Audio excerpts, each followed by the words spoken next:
नमस्कार साथियों, मैं Mahendra Verma new education academy पर आप सभी का बहुत बहुत स्वागत करता हूं।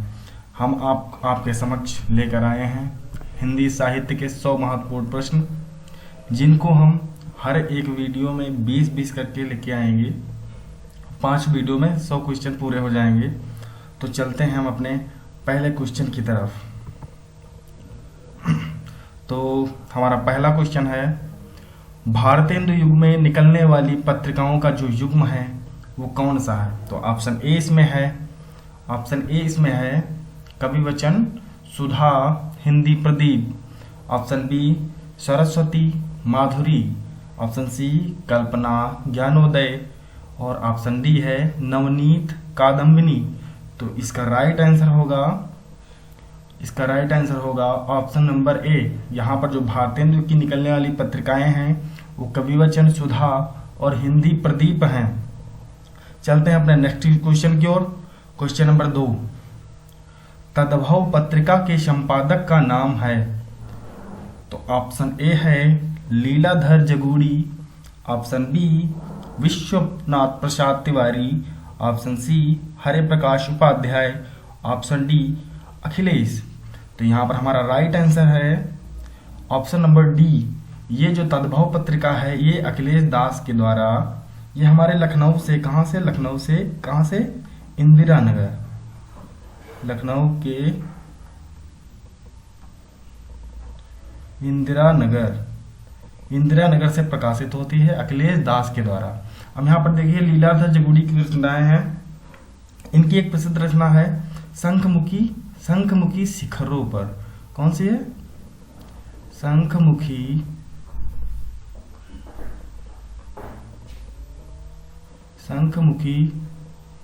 शिखरों पर। शंखमुखी शिखरों पर। और विश्वनाथ प्रसाद तिवारी की जो रचना है एक नाव के यात्री। इनकी एक प्रसिद्ध रचना है एक नाव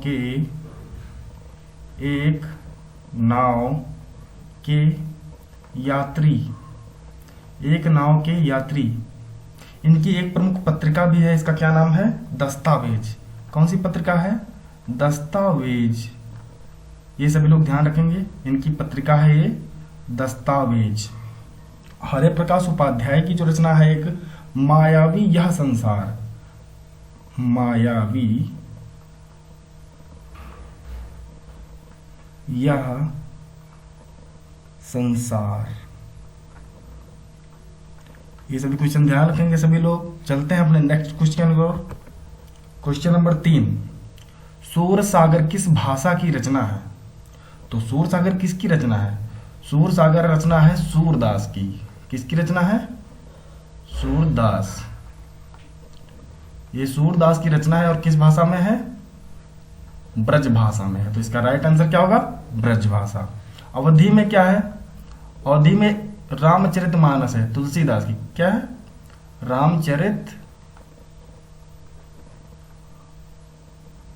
रामचरितमानस। ये किसकी है? तुलसीदास की। किसकी है? तुलसीदास की। और बुंदेली में जगनिक की एक रचना है। किसकी? जगनिक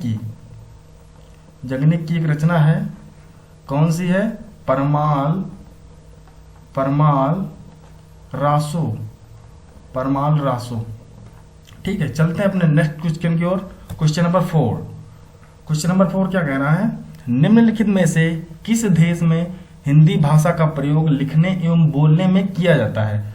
तो यहाँ पर ऑप्शन नंबर ए है ऑस्ट्रेलिया। ऑप्शन नंबर बी है दक्षिणी अमेरिका। ऑप्शन नंबर सी है पाकिस्तान। ऑप्शन नंबर डी है मॉरिशस। तो यहाँ पर हमारा राइट आंसर होगा ऑप्शन नंबर डी। मॉरिशस में जो हिंदी भाषा है उसका प्रयोग लिखने और बोलने में किया जाता है। चलते हैं अपने नेक्स्ट क्वेश्चन और। क्वेश्चन नंबर 5, निम्नलिखित में से कौन सा रासो आलाखंड के नाम से प्रसिद्ध है? तो यहाँ पर पहला ऑप्शन है हमारा Prithviraj Raso, B Khumad Raso, option number C Parmal Raso, option number D Bisal Dev Raso. तो यहाँ पर हमारा राइट आंसर होगा option number C Parmal Raso, ये किसकी रचना है? जगनिक। किसकी रचना है?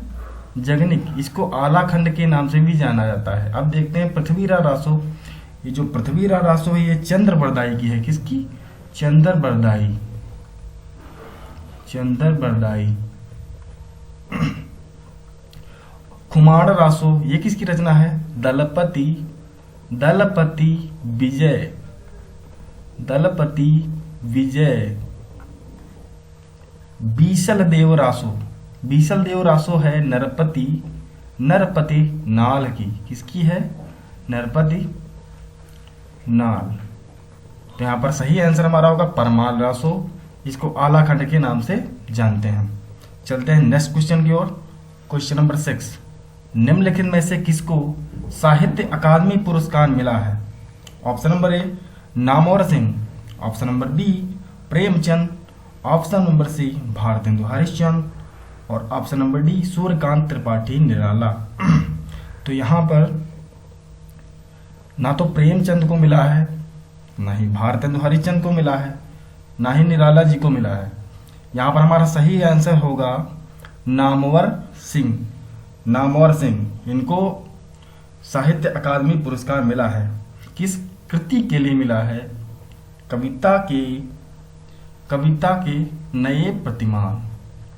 कविता के नए प्रतिमान, इस कृति के लिए नामवर सिंह को साहित्य अकादमी पुरस्कार मिला है। और सबसे पहला साहित्य अकादमी पुरस्कार माखनलाल चतुर्वेदी को। किसको? माखनलाल। ये सबसे पहला जो साहित्य अकादमी पुरस्कार है माखनलाल चतुर्वेदी को किसके लिए मिला है? हिम तरंगिणी। हिम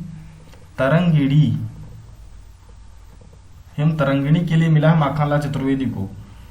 रामधारी सिंह दिनकर जी को, रामधारी सिंह, इनको भी मिला है साहित्य अकादमी पुरस्कार। इनको किस कृति के लिए मिला है? संस्कृत के 4 अध्याय। संस्कृत के 4 अध्याय। तो चलते हैं अपने नेक्स्ट क्वेश्चन की ओर। क्वेश्चन नंबर 7, निम्नलिखित में से कौन अष्टछाप का कवि है? Option number A Mirabai, option number B Surdas, option number C Raskhan, option number D Vidyapati. तो यहाँ पर ना तो मीराबाई है, ना ही रसखान है और ना ही विद्यापति है।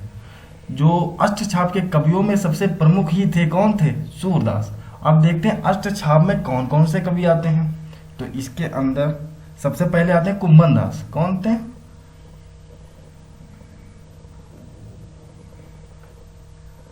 सबसे पहले आते हैं कुंभन दास। फिर परमानंद दास, कृष्णदास, फिर सूरदास जी का नंबर आता है सूरदास, गोविंद स्वामी,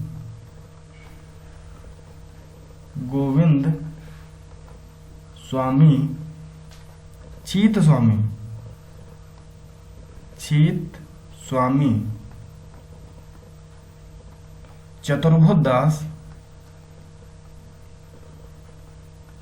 चतुर्भुज दास और सबसे लास्ट में जो आते हैं नंददास। कौन से? नंददास। ये 8 कवि है जो अष्टछाप। नेक्स्ट क्वेश्चन की ओर। क्वेश्चन नंबर 8, इनमें से कौन भक्तिकालीन कवि नहीं है? तो यहाँ पर ऑप्शन ए है सूरदास, ऑप्शन बी है कबीरदास, ऑप्शन सी है तुलसीदास और ऑप्शन डी है बिहारी।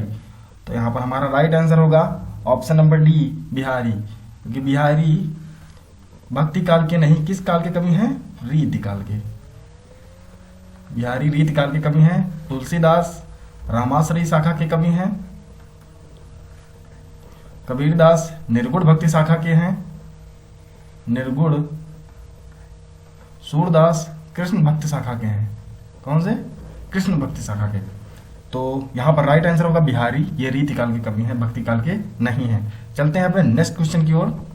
क्वेश्चन नंबर 9, हिंदी भाषा का प्रथम प्रमाणिक ग्रंथ कौन सा है? Option number A Ramlala Nahchhu, option number B Prithviraj Raso, option number C Alha Udal, option number D Satsai. तो यहाँ पर हमारा राइट आंसर होगा ऑप्शन नंबर बी। जो हिंदी भाषा का प्रथम प्रमाणिक ग्रंथ है वो पृथ्वीराज रासो है। किसका है? अभी बताया था, चंद्र बरदाई। किसका है? चंद्र बरदाई। चंद्र बरदाई। रामलला नाहछू किसकी कृति है? तुलसीदास की। किसकी? तुलसीदास। आल्हा उदल जगनिक परमाल रासो, जगनिक। और सतसई ये है बिहारी, बिहारी सतसई, ये है बिहारी ही। चलते हैं अपने नेक्स्ट क्वेश्चन की ओर। क्वेश्चन नंबर 10, हिंदी भाषा की कितनी विख्यात बोलियां हैं? Option number A 10, option number B 8, option number C 5, option number D 4।